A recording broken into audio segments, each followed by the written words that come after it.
ನಮಸ್ತೆ ಎಲ್ಲರಿಗೂ. ಇವತ್ತು ವರ್ಷಾವ್ಗೆ ಮಾಡಿಬಿಟ್ಟು ಮಾವಿನಕಾಯಿ ಚಿತ್ರಾನ್ನ ಥರ ಮಾಡ್ತಾಯಿದ್ದೀನಿ. ತುಂಬ ಸುಲಭ ಮಾಡೋದು. ಹಿಂದೆ ಹಿರಿಯರೆಲ್ಲ ಏನು ಮಾಡ್ತಿದ್ರು, ಅಕ್ಕಿ ನೆನೆಸಿ ರುಬ್ಬಿ ಅದನ್ನು ಚೆನ್ನಾಗಿ ಮುದ್ದೆ ಥರ ತೊಳಸ್ಕೊಂಡು ಕಷ್ಟಪಡ್ತಾಯಿದ್ರು. ಇವಾಗ ಆಗಲ್ಲ, ಸುಲಭವಾಗಿ ಮಾಡ್ಬೋದು. ನೀವೆಷ್ಟು ಅಕ್ಕಿ ತೊಳ್ತೀರೋ ಅದ್ರ ಮೇಲೆ ನೀರಿಡಬೇಕಾಗತ್ತೆ. ಅಳತೆ ಪ್ರಕಾರ ಹೇಳಬೇಕು ಅಂತಂದರೆ 1 ಗ್ಲಾಸ್ ಅಕ್ಕಿ ಹಿಟ್ಟಿಗೆ 1/4 ಗ್ಲಾಸ್ ನೀರು ಆ ಲೆಕ್ಕದಲ್ಲಿ ತಗೊಳ್ಳಿ. ಇಟ್ ಡಿಪೆಂಡ್ಸ್, ಅಕ್ಕಿ ಹಿಟ್ಟು ಮೇಲೂ ಹೋಗುತ್ತೆ. ಹಳೆ ಅಕ್ಕಿ ಹಿಟ್ಟು ಆದರೆ ಸ್ವಲ್ಪ ಜಾಸ್ತಿ ನೀರು ತಗೊಳುತ್ತೆ, ಆಯಿತಾ. ಇವಾಗ ನಾನು ಅಳತೆ ಇಲ್ಲ, ಅಂದಾಜು ಮೇಲೆ ನೀರಿಟ್ಟಿದ್ದೀನಿ. ಈ ಥರ ಮಾಡಿಕೊಂಡ್ರೆ ಸುಲಭ, ನಿಮಗೆ ಅಳತೆನೇ ಬೇಡ. ಈಗ ನಾನಿಲ್ಲಿ 1 ಗ್ಲಾಸು ಅಕ್ಕಿ ಹಿಟ್ಟು ತೊಗೊಳ್ತಾ ಇದ್ದೀನಿ.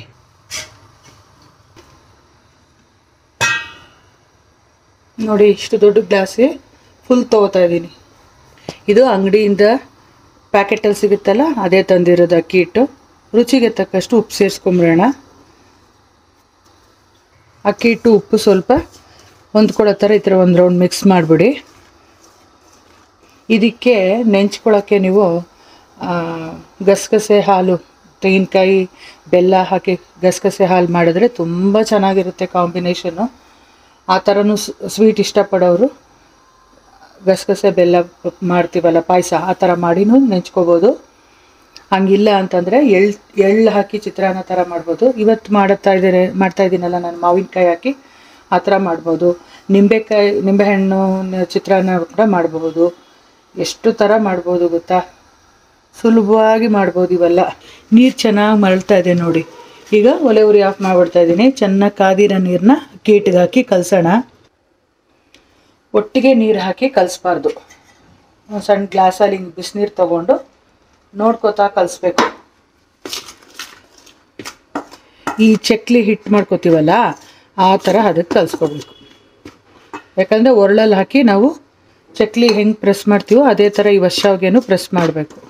ಹಿಟ್ಟು ಚೆನ್ನಾಗಿ ಹೊಂದ್ಕೊಂಡು ಬರೋವರೆಗೂ ನೀರು ಹಾಕ್ಕೊಂಡು ಕಲಿಸ್ಬೇಕು. ತುಂಬ ಬಿಸಿ ಇರುತ್ತೆ, ಜಾಗ್ರತೆಯಾಗಿ ಮಾಡ್ಕೋಬೇಕು. ನೋಡಿ ಎಷ್ಟು ಎಳೆಯುತ್ತೆ ಅಂತ ನಮಗೆ ಗೊತ್ತಾಗಲ್ಲ. ಅದರಿಂದ ಸ್ವಲ್ಪ ಜಾಸ್ತಿ ನೀರು ಕಾಯಿಸಿಟ್ಕೊಂಡು ಹಿಂಗೆ ನೋಡ್ಕೋತಾ ಹಾಕೋಬೇಕು. ಸ್ವಲ್ಪ ಮೆತ್ತಗೆ ಕಲಿಸ್ಕೋಬೇಕು. ಇದನ್ನು ತುಂಬ ಗಟ್ಟಿಯಾಗಿ ಕಲಿಸ್ಕೊಂಬಿಟ್ರೆ ಆ ಪ್ಲೇಟ್ಗೆ ಹಿಂಡೋಕ್ಕೆ ಕಷ್ಟ ಆಗುತ್ತೆ, ಕೈಯೆಲ್ಲ ನೋವು ಬಂದುಬಿಡುತ್ತೆ. ಅದಕ್ಕೆ ಸ್ವಲ್ಪ ಸಾಫ್ಟಾಗಿ ಕಲಿಸಿದ್ರೆ ತುಂಬ ಚೆನ್ನಾಗಿ ಸುಲಭವಾಗಿ ಮಾಡ್ಕೋಬೋದು. ನೋಡಿ ಫ್ರೆಂಡ್ಸ್, ಇಷ್ಟೇ ಇದ್ರ ಕೆಲಸ. ಚೆನ್ನಾಗಿ ಸಾಫ್ಟಾಗಿ ನೋಡಿ ಕಲಿಸಿದ್ದೀನಿ. ಇನ್ನು ನೋಡಿ ಎಷ್ಟು ನೀರು ಉಳ್ಕೊಂಡಿದೆ. ಅದಕ್ಕೆ ಹೇಳಿದ್ದು ಸ್ವಲ್ಪ ಹೆಚ್ಚು ಕಮ್ಮಿ ಇಟ್ಕೋಬೇಕು ನೀರನ್ನ.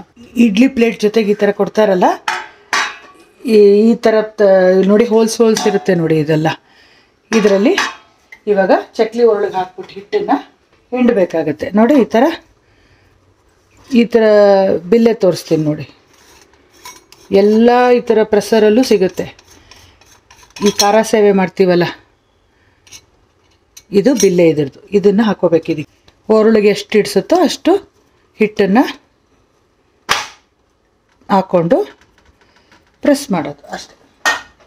ಸುಲಭವಾಗಿ ಮಾಡ್ಬೋದು ನೋಡಿ. ವರ್ಷಾವ್ಗೆ ತಿನ್ನಬೇಕು ಅನಿಸ್ದಾಗೆಲ್ಲ ಈ ಥರ ಮಾಡ್ಕೊಳ್ಳಿ. ನೋಡಿ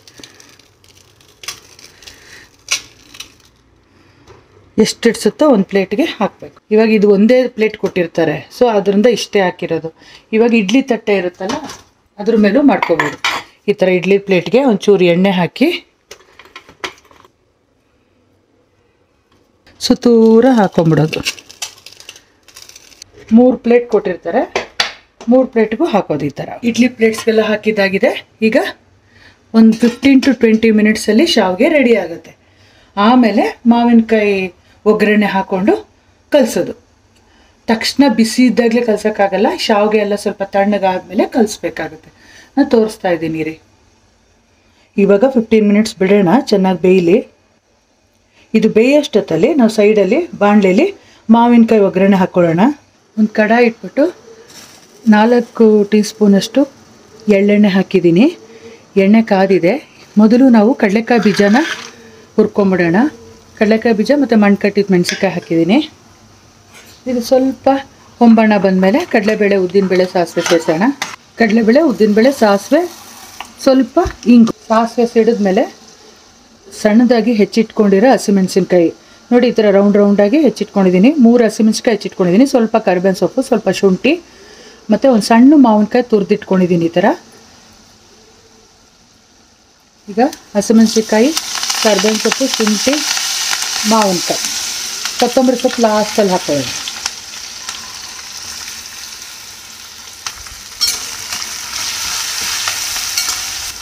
ತುಂಬ ಬೇಗ ಮೆತ್ತಗಾಗುತ್ತೆ ಮಾವಿನಕಾಯಿ.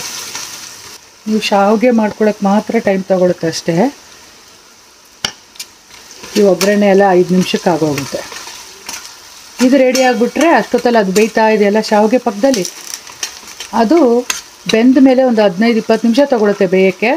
ಬೆಂದ ಮೇಲೆ ಆಫ್ ಮಾಡಿಬಿಟ್ಟು ಒಂದು ದೊಡ್ಡ ಬೇಸನಲ್ಲಿ ಆ ಬೇಯಿಸಿರೋ ಶಾವಿಗೆ ಎಲ್ಲ ಹಾಕಿಟ್ಕೋಬೇಕು.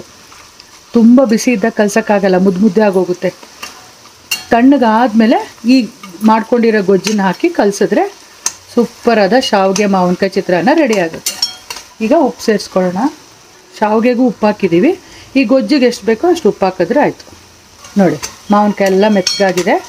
ಇವಾಗ ಒಲೆ ಉರಿ ಆಫ್ ಮಾಡಿಬಿಟ್ಟು ಕೊತ್ತಂಬರಿ ಸೊಪ್ಪು, ತೆಂಗಿನಕಾಯಿ ತುರಿ ಸೇರಿಸಿದ್ರೆ ಒಂದು ಸೈಡಲ್ಲಿ ಗೊಜ್ಜು ರೆಡಿ ಆಗುತ್ತೆ. ಒಲೆ ಉರಿ ಆಫ್ ಮಾಡಿದ್ದೀನಿ. ಆಮೇಲೆ ತೆಂಗಿನಕಾಯಿ ತುರಿ, ಕೊತ್ತಂಬರಿ ಸೊಪ್ಪು ಸೇರಿಸಿದ್ದೀನಿ. ಈಗ ಇದೊಂದು ಕಡೆ ಇರಲಿ. ಶಾವಿಗೆ ಏನಾಗಿದೆ ಅಂತ ನೋಡೋಣ ಬನ್ನಿ. ನೋಡಿ ಎಷ್ಟು ಚೆನ್ನಾಗಿ ಬೆಂದಿದೆ ಆಗಿದೆ ಇದು. ಈಗ ಈ ಬೆಂದಿರೋ ಶಾವಿಗೆನೆಲ್ಲ ಒಂದು ಬೇಸನ್ಗೆ ಟ್ರಾನ್ಸ್ಫರ್ ಮಾಡ್ಕೊಳ್ಳೋಣ. ನೋಡಿ ಶಾವಿಗೆ ಎಲ್ಲ ತಣ್ಣಗಾಗಿದೆ. ಪ್ಯಾನ್ ಅಡಿಲಿಟ್ಟು ಆರಿಸಿದ್ದೆ. ಇವಾಗ ಈ ಗೊಜ್ಜು ಮಾಡಿ ಇಟ್ಕೊಂಡಿದ್ದೀವಲ್ಲ ಅದಕ್ಕೆ ಹಾಕಿ ಕಲಸೋಣ. ನೋಡಿ ಎಷ್ಟು ಉದುದ್ರಾಗಿ ಎಷ್ಟು ಚೆನ್ನಾಗಾಗಿದೆ. ಬಿಸಿ ಇದ್ದಾಗ ಈ ಥರ ಕಲಸೋಕ್ಕಾಗಲ್ಲ. ಸ್ವಲ್ಪ ಕೊತ್ತಂಬರಿ ಸೊಪ್ಪು ಹಾಕೋಣ. ಮೊದಲೇ ಹಾಕಿದ್ದೆ, ಈಗ ಒಂದು ಸ್ವಲ್ಪ ಹಾಕೋಣ. ಇದನ್ನು ಸೌಟಲ್ಲಿ ಕಲಸೋಕ್ಕಾಗಲ್ಲ, ಯಾಕಂದರೆ ನೀಟಾಗಿ ಹಿಂಗೆ ಕೈಯಲ್ಲಿ ಹೊಂದಿಸ್ಬೇಕು. ಸೊ ಹಾಗಾಗಿ ನಿಧಾನಕ್ಕೆ ಮಾಡಬೇಕು. ತುಂಬ ರಫಾಗಿ ಮಾಡಿಬಿಟ್ರೆ ಪುಡಿ ಆಗೋಗುತ್ತೆ. ಇದು ಶಾರ್ಟ್ಕಟ್ ಮೆಥಡಲ್ಲಿ ಮಾಡಿರೋದಲ್ವಾ, ಅದಕ್ಕೆ. ಅದೇ ನೀವು ಹಳೆ ಕಾಲದಲ್ಲಿ ಮಾಡ್ತಿದ್ರಲ್ಲ ಹಿರಿಯರಲ್ಲ, ಅಕ್ಕಿ ನೆನೆಸಿ ಅದು ಮಾಡಿದ್ರೆ ನೀವು ಹೆಂಗೆ ಸೌಟಲ್ಲಿ ಕಲಿಸಿದ್ರು ಒಡೆಯಲ್ಲ. ಇದೆಲ್ಲ ನಾವು ಇವಾಗೆಲ್ಲ ಹೆಂಗೆ ನಾವು ಶಾರ್ಟ್ಕಟ್ ಕಂಡಿಟ್ಕೊಂಡಿದ್ದೀವೋ ಹಂಗೆ ಕೈ ಕೊಡುತ್ತದಲ್ಲ. ಅದಕ್ಕೆ ಹುಷಾರಾಗಿ ಮಾಡಬೇಕು ಇದನ್ನು. ತುಂಬ ಚೆನ್ನಾಗಿರುತ್ತೆ. ರುಚಿಲಿ ಏನು ವ್ಯತ್ಯಾಸ ಬರಲ್ಲ, ಅದು ಪ್ರೊಸೀಜರ್ ಜಾಸ್ತಿ. ಇದು ಸುಲಭ. ನನ್ನ ಅಡುಗೆಗಳೆಲ್ಲ ಸುಲಭ ಮಾಡ್ಕೊಳ್ಳೋದಷ್ಟೇ. ಗೋಡಂಬಿ ಕೂಡ ಹಾಕಿದ್ರು ಚೆನ್ನಾಗಿರುತ್ತೆ, ಕಡಲೆಕಾಯಿ ಬೀಜ, ಗೋಡಂಬಿ ಎಲ್ಲ. ನೋಡಿ ಸೂಪರಾದ ಮಾವಿನಕಾಯಿ ಬತ್ತು ಶಾವಿಗೆ ರೆಡಿ. ಇವೆಲ್ಲ ಮಾಡ್ಕೊಂಡು ನೋಡಿ, ಎಲ್ಲರೂ ಇಷ್ಟಪಡ್ತಾರೆ. ಇಷ್ಟೇ ಫ್ರೆಂಡ್ಸ್ ಇದ್ರ ಕೆಲಸ. ಇವತ್ತಿಗೆ ನಾನು ತೋರಿಸ್ಕೊಟ್ಟಿರೋ ಶಾವಿಗೆ ಇಷ್ಟ ಆಗಿದೆ ಅಂತ ಅಂದ್ಕೊಂಡಿದ್ದೀನಿ. ಮತ್ತು ಬೇರೆ ಹೊಸ ರೆಸಿಪೀಲಿ ಹೊಸ ವೀಡಿಯೋದಲ್ಲಿ ಸಿಗ್ತೀನಿ.